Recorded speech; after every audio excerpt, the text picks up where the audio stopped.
Today I've added a voiceover to my photorealistic eagle owl painting that previously did not have the voiceover tutorial.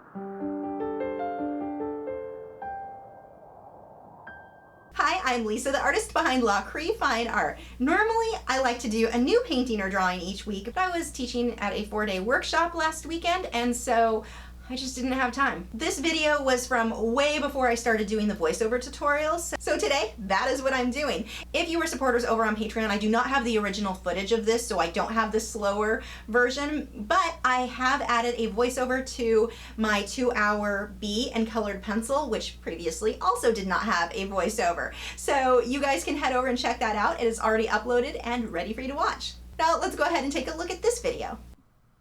Well, I figure if nothing else, this video should make you guys really grateful for the upgrades in my equipment I've made over the years in my videos. This is an awkward angle. So I am painting my background. I'm doing this in acrylic for my underpainting. Now notice that I am painting straight behind where the owl is going to go. If I tried to draw out the owl and paint around it, my background is not going to come out smooth enough. Which right now it's not very smooth, but it will be. I'm blocking in my lights and my darks, my grays, whites. Really, it's just my Mars black and white. When they mix together, they'll come up with gray. I've got some blue, a little bit of this tan color. I'm spraying or misting water with the airbrush on this to keep it wet while I paint. Then I'm coming over it with a mop brush and very, very lightly, the tips of that brush are barely touching, going over and blending that out. When working wet into wet like this, I can keep it wet for hours if I wanted to, so I can get this very, very smooth. If you don't have a full airbrush setup, you can use a single action hobby kit. You can get them for about $30 or $35 on Amazon or Michael's if you use your coupons, the 40% coupon they always have. But you just want to use it to mist water. A regular spray bottle won't work because it gives you these heavier water droplets, and that can pull some of the paint off the canvas when you go to blend it later on. So I let that dry, and I'm coming back through with my airbrush and actually using paint. I'm using a bit of white paint to better define some of my clouds.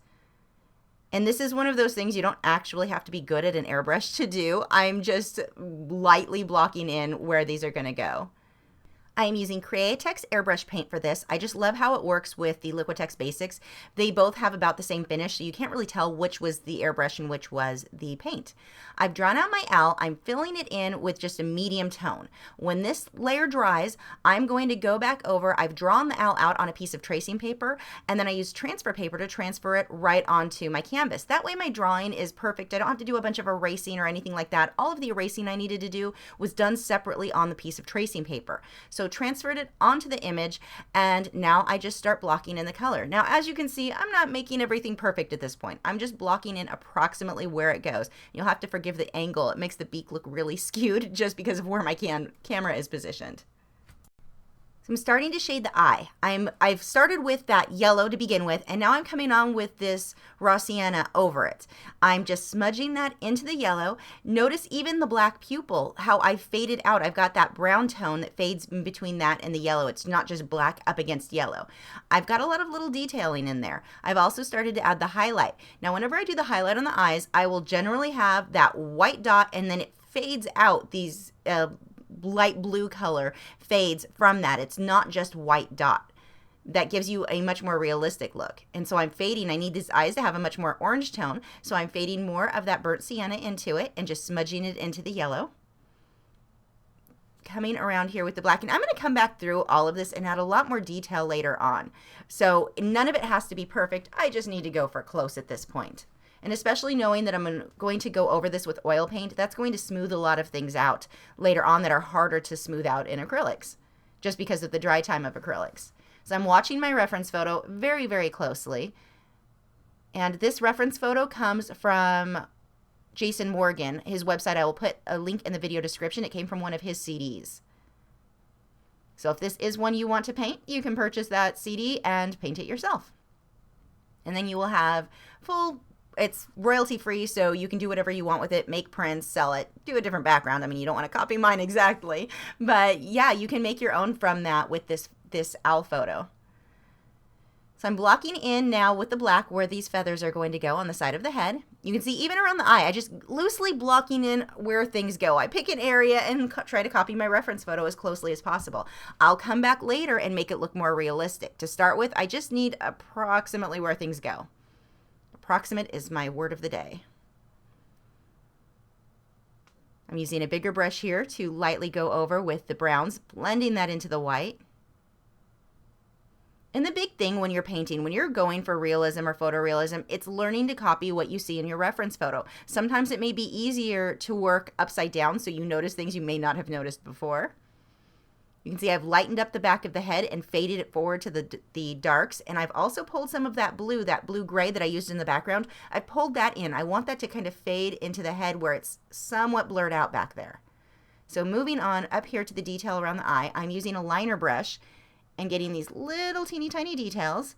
I basically start by making a line and then making little teeny tiny lines coming out from that larger line for these small feathers. You see, I had to get the grays and dark blues, the dark browns, all of that had to be put in first in order to make the white that I'm doing now show up. It's easier to do that than to have started by using white first and then try to get the darks in between. That would have made it a lot more difficult. So I laid what was under, which were the darker colors, and then the light on top, which is what I'm doing here. I'm getting this darker color, blocking that in, and then I can put my lights over that. When I paint, I look at it as what is farthest back? What's behind that feather? If it's a shadow, I'm going to paint the shadow and then the feather over it. In anything that I'm painting, I generally look at it that way. What is farthest back? So blocking in some of the darker colors, the darker shadows here.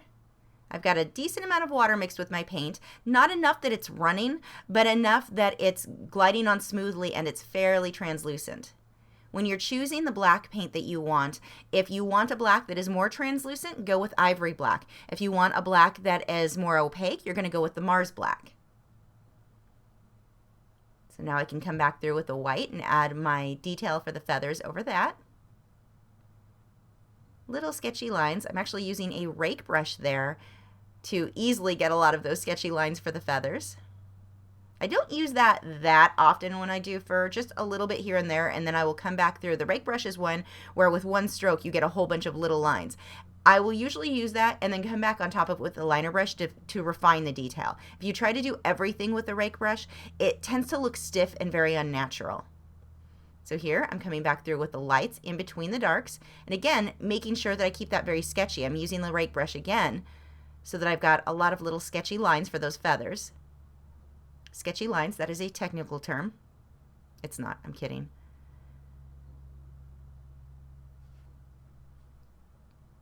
I just keep building and layering and layering. One question I get a lot is how do you know when it's done? How do you know when it looks, when you're finished with that amount of detail? Because a lot of people will call things finished too early. Usually, if you're not sure if it's done, it's probably not done. Just as a general rule. Until it looks just like the photo that you want it to look like, it's not done. Just keep layering and keep working on it. And people always worry about messing things up. You're not going to mess it up if it's not done anyway. Now notice that the upper section of the eye is slightly darker than the bottom section. I've got the highlight where it's a brighter yellow at the very bottom and then the darker up top. That is going to be the case for most animals. The upper eyelid will cause a bit of a shadow so that the lighting on the iris is going to be quite a bit darker there.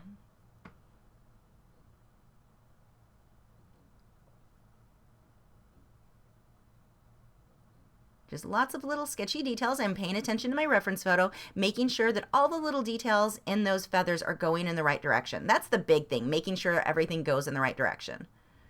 Oh, this is a terrible angle, but you get the idea here. And it's basically just repeating what I did on the side of the face or the side of the head. I'm just adjusting the direction of the feathers. I'm using a round brush for this, blocking in where some of the white areas go. I'm actually going to come back through and darken up my dark portions on the head more after I get a little bit more of this white. And again, really watch the direction of those feathers. I cannot stress that enough. You don't just want to be putting details all over for the sake of putting details. The other thing is, if you work upside down, which I strongly recommend if you're having problems with this, is it forces you not only to see the direction better, but not to see them as feathers. If you look at this as a feather, sometimes you will try to draw these in the shape that we would think a feather should be in. We want to draw them in the shape they actually are in that photograph. When you're working in photorealism, it's about looking at your photo and copying what you see. Not thinking, oh, I know what a feather looks like. It's kind of a U shape with a curve at the top. That's usually not what it looks like, even though in our brain, that's what it is, or these little loops that almost look like fish scales. watch your reference photo. Copy what the reference photo has, not what you think it should be. When you get into a more stylized style of painting, then that's fine. You can do what you think it should be. But when you're going for photorealism, copying that reference photo is so important. That's what photorealism is working off a photograph. So you can see I've come back through over the whites. I don't want them to just be white, and I pulled some of this tan color over it. But I had to put the white first because that tan is fairly translucent. So in order to make that really show up against the darker browns and blacks, I've got to put white first, and then I can come back on top of that with the color that I wanted. I'm going to continue building these little details. Now I'm going to get as much of the little detailing done as possible first with the acrylics before I move on to oil, which right here is where the oil starts. But it's easier to get little details with acrylic because it dries so fast and you can layer without getting mud. So that is one thing that I definitely recommend. Get as much detail. If you're doing oil over acrylic, get a lot of that detail with acrylic before you start with oils. So moving on to oils, you're going to see here how much softer I can get these clouds. I love oil paint for painting clouds. I'm blocking them in very similar to how you saw me do with the acrylics, but notice how smoothly these will blend out. I'm using a different mop brush. This one is slightly heavier than the one I used for acrylic. I blended that till it was smooth, and now I'm coming back through with some of my details in between, getting some of these darks in here, really refining the shape of the clouds, doing little half circles with this mop brush, adding some highlights and blending those out. You can see I'm blocking them in. I don't worry about my brush stroke. I'm being very messy when I apply the initial layer. That's all going to be softened out when I come back on top with a mop brush. And I usually will have two sizes of mop brush, the smaller one you're seeing here for the little teeny tiny details and edges, and then the larger one that I initially used, that one there. So once I get that all smooth and blended out, I'm going to go back to the owl. This is really fast. My oil painting layers go super quickly. I don't put anywhere near as much time as I did with the acrylics. All I have to do is tint the color. I'm smoothing some areas out, which like the area I'm working on here, I'm blending that into the background so that I have that very soft edge. It's so easy to do that with oils where it's a bit more difficult with acrylics. It can be done with acrylics. It just takes a little bit more work given that it dries so quickly. With oils, it's very easy. So by mixing oils and acrylics, I'm basically getting the best of both worlds. Super fast dry time with acrylics for the small detail, and then I can come back on top with oils for the softer look. And just tinting the color, which gives me even more depth and more dimension. And I'm not trying to change anything I previously did other than softening a few things out. The details are there. I'm not trying to cover those completely. I'm just softening those out a bit so that I have that much more realistic end product.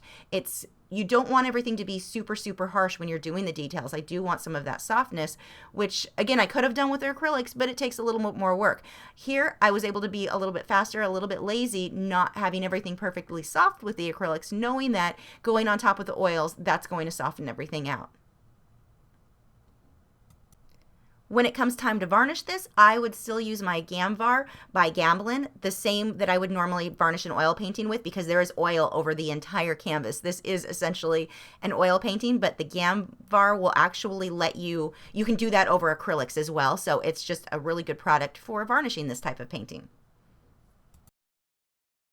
Thanks for watching. Again, if you were supporters over on Patreon, I have that 2-hour version of my bee and colored pencil available for you guys to watch now, so make sure to head over and check that out. If you're new to my channel, I have new video critiques every Tuesday where I'm critiquing your original paintings or drawings, my own speed paintings, drawings, and tutorials every Wednesday, art Q&A videos each Thursday, and artist vlogs every weekend. So if you haven't already, I would love for you to subscribe so you don't miss out on anything. And you can follow me on Facebook, Twitter, Instagram, Google+. All of those social media sites are linked below in the video description where you can keep up with news, my newest work, and see real-time clips of whatever it is I'm currently working on. I'll see you guys tomorrow.